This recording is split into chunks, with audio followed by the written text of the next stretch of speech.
سورہ النساء چوتھا پارہ، سورت کا پہلا رکوع، آیت نمبر 2۔ اعوذ باللہ السمیع العلیم من الشیطان الرجیم، بسم اللہ الرحمن الرحیم۔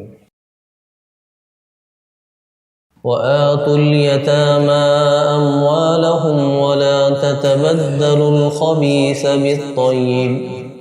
وَلَا تَأْكُلُوا أَمْوَالَهُمْ إِلَىٰ أَمْوَالِكُمْ إِنَّهُ كَانَ حُوبًا كَبِيرًا وَإِنْ خِفْتُمْ أَلَّا تُقْسِطُوا فِي الْيَتَامَىٰ فَانكِحُوا مَا طَابَ لَكُم مِّنَ النِّسَاءِ مَثْنَىٰ وَثُلَاثَ وَرُبَاعَ فَإِنْ خِفْتُمْ أَلَّا تَعْدِلُوا فَوَاحِدَةً أَوْ مَا مَلَكَتْ أَيْمَانُكُمْ ذَلِكَ أَدْنَىٰ أَلَّا تَعُولُوا۔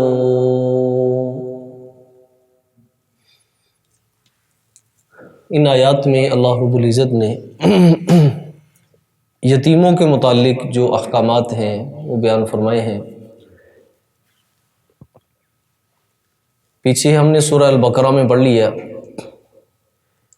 کہ تم باطل طریقے کے ساتھ یتیموں کا مال نہ کھاؤ،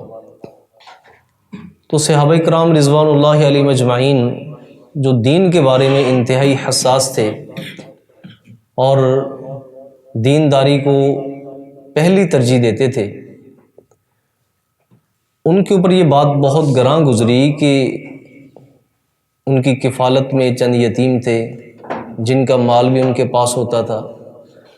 اور کھانے پینے کی چیزیں بھی یتیموں کے گھر میں موجود ہوتی تھیں۔ کہیں ایسا نہ ہو کہ انجانے میں ہم ان کا مال کھا لیں، تو انہوں نے ان کے مال کو الگ کر دیا،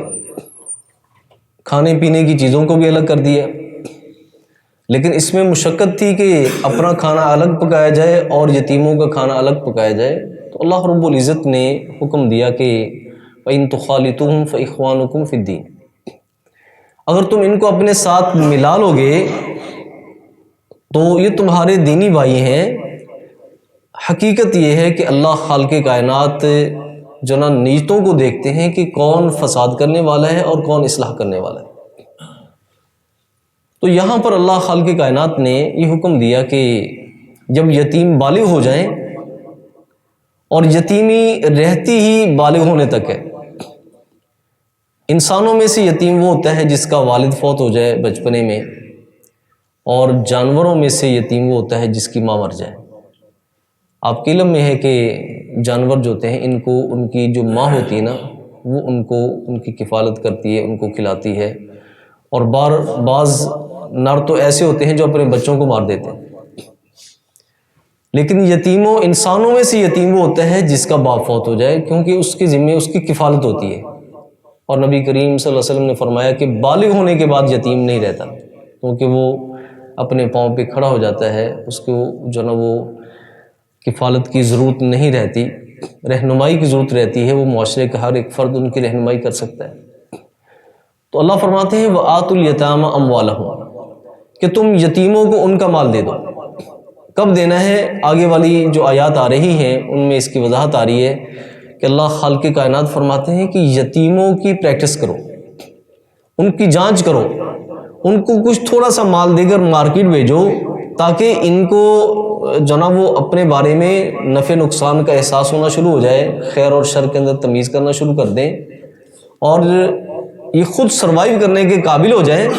اس لیے ان کو کچھ بطور امتحان کے، آزمائش کے، ان کو کچھ تھوڑا سا مال دے کر جو نا مارکیٹ میں بھیجو، اور جب تم دیکھو کہ وہ جوان ہو چکے ہیں، عاقل اور بالغ ہو چکے ہیں، فَادْفَعُوا إِلَيْهِمْ أَمْوَالَهُمْ، ان کا مال ان کو دے دو، لیکن ساتھ گواہ بھی بنا لو، گواہ بھی بنا لو۔ یہاں پہ اللہ فرماتے ہیں وَآتُوا الْيَتَامَىٰ أَمْوَالَهُمْ، کہ یتیموں کو ان کا مال دے دو، وَلَا تَتَبَدَّلُوا الْخَبِيثَ بِالطَّيِّبِ، اور مت تبدیل کرو، مت چینج کرو الخبیثہ ردی مال کو بالطیب پاکیزہ اور عمدہ مال کے بدلے۔ یہ نہیں کہ ان کا عمدہ مال ہے وہ اپنے پاس رکھ لو اور اپنا ردی مال ان کی ذمہ لگا دو کہ یہ تمہارا مال ہے، تو قطعاً ایسا نہیں کرنا۔ اللہ کی ذات خوب جاننے والی ہے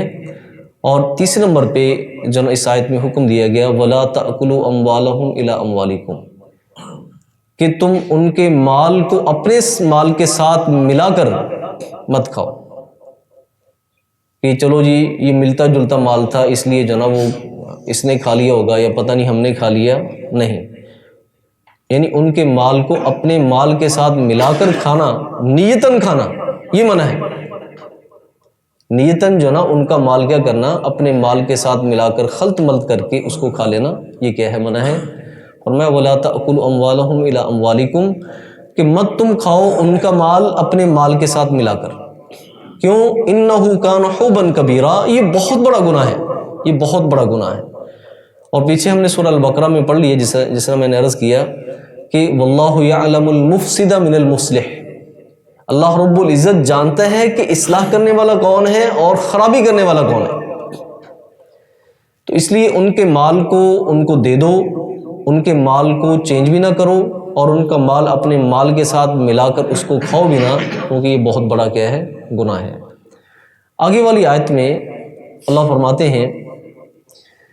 وَإِنْ خِفْتُمْ أَلَّا تُقْسِطُوا فِي الْيَتَامَىٰ، اگر تمہیں خدشہ ہو، تمہیں ڈر ہو کہ تم یتیم بچیاں جو ہیں ان کے بارے میں انصاف نہیں کرو گے، انصاف نہیں کرو گے، تو کیا ہے، فَانْكِحُوا مَا طَابَ لَكُم مِّنَ النِّسَاءِ، تو تم نکاح کر لو جو تمہیں بلی لگے عورتیں، مثنا دو دو نکاح کر لو، وثلاثا تین تین کر لو، ورباع اور چار چار کر لو، لیکن فَإِنْ خِفْتُمْ أَلَّا تَعْدِلُوا، اگر تمہیں خدشہ ہو کہ تم انصاف نہیں کر پاؤ گے، تعدد زواج میں متعدد خواتین اپنے پاس رکھنے میں، دو دو تین تین چار چار خواتین کرنے میں اگر تمہیں خدشہ ہو کہ تم انصاف نہیں کر پاؤ گے، فواحدتاً، پھر ایک کے ساتھ ہی گزارا کافی ہے، ایک کے ساتھ ہی نکاح کافی ہے، او ما ملکت ایمانکم، یا پھر تمہاری لونڈیاں ہیں،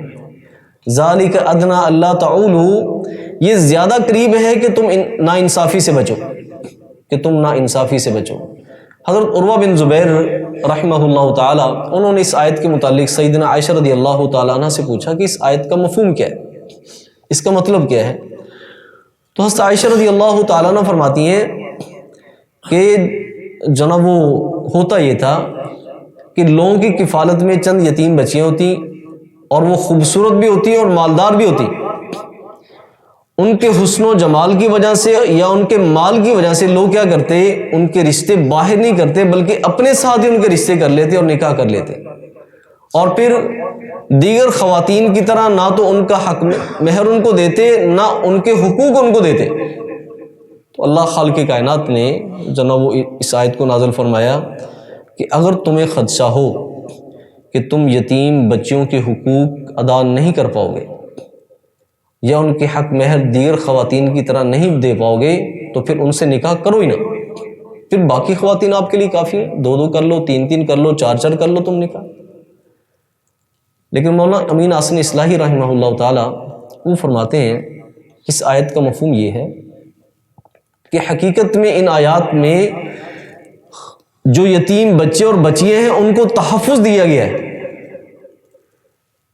کہ اگر تمہاری کفالت کے اندر کوئی یتیم بچہ ہے یا بچی ہے، تم شاید اس طرح اس کا حق ادا نہ کر سکو اور ان کے حقوق ادا نہ کر سکو، تو تم کیا کرو، ان کے ساتھ ان کی جو والدہ ہے اس کے ساتھ بھی نکاح کر لو، ان کے ساتھ جو ان کی والدہ ہے ان کو کفالت میں لینے کے ساتھ ساتھ اس کی والدہ سے بھی نکاح کر لو، یعنی یتیم بچوں والی جو عورتیں ہیں ان عورتوں سے بھی نکاح کر لو، تو کیا ہوگا، ان کو پھر تحفظ مل جائے گا۔ ایک یہ کہ تم یتیم کے کفیل بھی بن جاؤ گے اور اس کی ماں بھی تمہارے گھر میں ہوگی، تو کیا ہوگا، اس کو دگنا تحفظ مل جائے گا، ٹھیک ہے۔ تو یہ ایک رائے بیان کی گئی ہے اور یہ بھی کیا ہے، قرینہ قیاس سے۔ اللہ فرماتے ہیں اگر تمہیں خدشہ ہو کہ تم یتیم بچیوں کے بارے میں انصاف نہیں کر پاؤ گے، تو پھر کیا ہے، فَانْكِحُوا مَا طَابَ لَكُم مِّنَ النِّسَاءِ، تو نکاح کرو جو تمہیں بلی لگے، من النساء، عورتیں، مثنا دو دو نکاح کر لو، تین تین کر لو یا چار چار کر لو، لیکن اگر تمہیں خدشہ ہو کہ تم عدل نہیں کر پاؤ گے، اور عدل سے مراد یہ ہے کہ ظاہری حقوق، نان نفقے کے اندر جو نا وہ برابر برابر خرچ دینا، اور ان کے اندر جو باری تقسیم کرنی ہے اس کے اندر جو نا ان کے ساتھ انصاف اور برابری کرنا، لیکن جو دلی میلان ہے، دلی میلان یہ کبھی جو نا وہ برابر نہیں ہو سکتا۔ اس لیے نبی کریم صلی اللہ علیہ وسلم نے اللہ خالق کائنات سے عرض کیا، میرے مالک کہ میں اپنی جو ظاہری تقسیم ہے ازواج کے درمیان میں اس میں کوتاہی نہیں کرتا،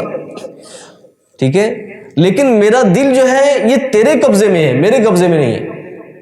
اس کے بارے میں مجھ سے سوال نہ کرنا، اس کے بارے میں مجھ سے سوال نہ کرنا، کیونکہ دل کا مالک تو ہے، میں مالک نہیں ہوں۔ تو دلی میلان جو ہے یہ اللہ رب العزت کی نعمت ہے، جس کی طرف زیادہ ہو جائے